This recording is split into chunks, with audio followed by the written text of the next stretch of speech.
Voilà pour une nouvelle vidéo et je suis ravie de continuer encore cette aventure avec vous et de faire du mieux que je peux pour vous apporter des petits trucs. J'espère que vous avez passé de très bonnes fêtes de Noël.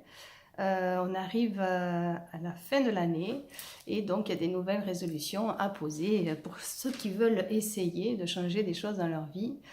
Et il y en a une qui est quand même phénoménale et on est tous pareils à ce niveau-là.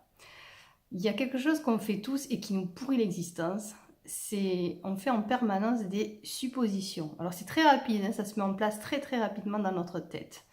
J'ai pas d'exemple sous le coude là, mais on fait ça tout le temps, en permanence. C'est-à-dire qu'on a une discussion avec une personne qu'on apprécie ou pas, on s'en fout, on est en train de parler, puis tout d'un coup il y a quelque chose à l'intérieur qui vient heurter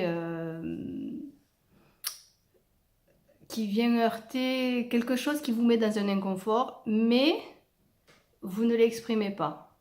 Vous ne l'exprimez pas, mais à l'intérieur, vous faites le film en 3D en disant ah putain, il vient de dire ça, mais c'est dégueulasse, mais pour qui il se prend. Enfin bref, on rentre dans un processus donc du coup de jugement, mais on ne se permet pas de le verbaliser. On ne le partage pas à l'autre par peur de comment il va réagir ou qu'est-ce qu'il va dire.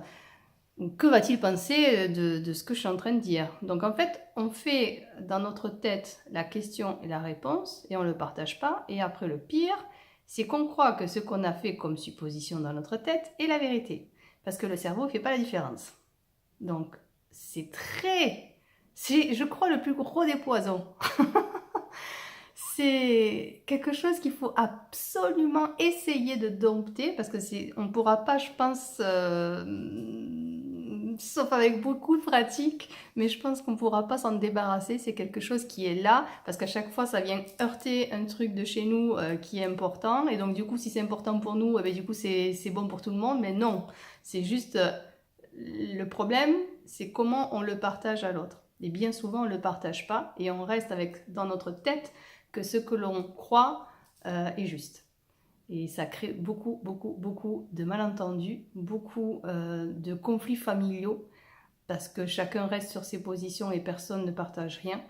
Ça crée beaucoup de conflits, tout simplement, avec l'entourage, les amis.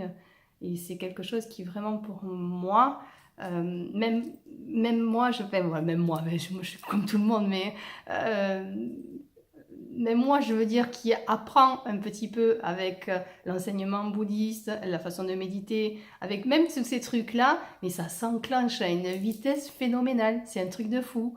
Euh,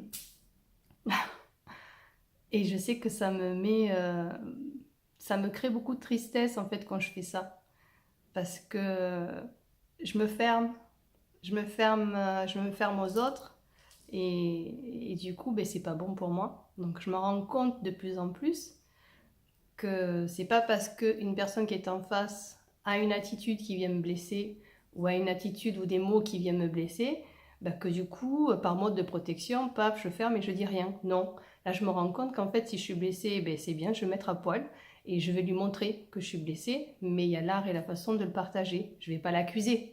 C'est pas lui en fait intentionnellement qui fait du mal ou qui me veut du mal. C'est mon interprétation à moi, ma blessure à moi qui fait que j'ai ça, mais c'est pas la faute de l'autre. Donc c'est rigolo de se voir comme ça. Mais c'est pas simple parce que c'est un mécanisme vraiment qui prend une fraction de seconde. Et hop, on se fait des films dans notre tête en 3D et on croit vraiment que c'est la réalité et on croit que c'est bon et que c'est juste. Donc du coup, on continue dans notre chemin. Mais en fait, on se ferme et on ne partage plus rien. Donc c'est dommage. Je voulais juste vous partager ça pour cette fin d'année parce que je pense qu'on a tous quelque chose à travailler et à notre niveau, chacun à notre niveau.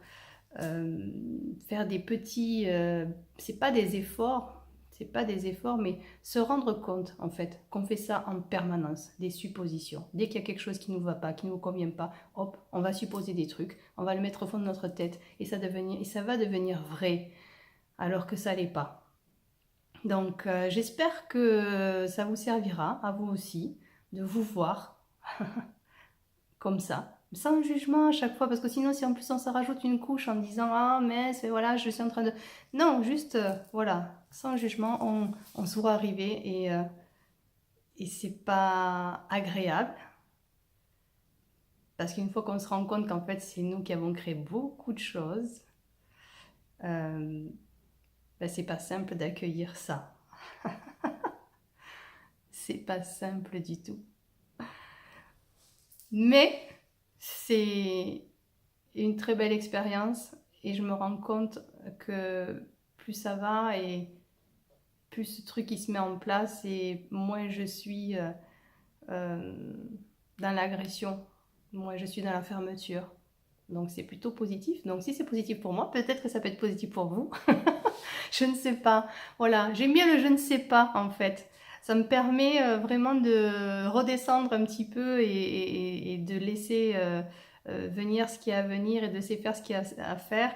Parce qu'à trop vouloir maîtriser, à trop vouloir comprendre, à trop vouloir savoir, on en oublie en fait le je ne sais pas. Le je ne sais pas est pour moi quelque chose de super. J'aime bien. Je me raccroche beaucoup à ça en ce moment. Donc dès que je vois que ça va heurter quelque chose qui pour moi est important, mais je ne sais pas, je ne sais pas. Voilà, un petit clin d'œil aussi à un pote avec qui j'ai discuté là-dessus, il se reconnaîtra aussi. Et le je ne sais pas, il est pas mal, je trouve. Donc quand il y a quelque chose qui vient nous heurter, on ne sait pas comment le partager. Déjà dire je ne sais pas, déjà accueillir réellement comment c'est à l'intérieur pour pouvoir avoir une écoute ouverte et ça peut porter. Voilà, j'espère que ça vous aura servi et je vous souhaite de très très belles fêtes de fin d'année et on se revoit certainement l'année prochaine. Bye bye.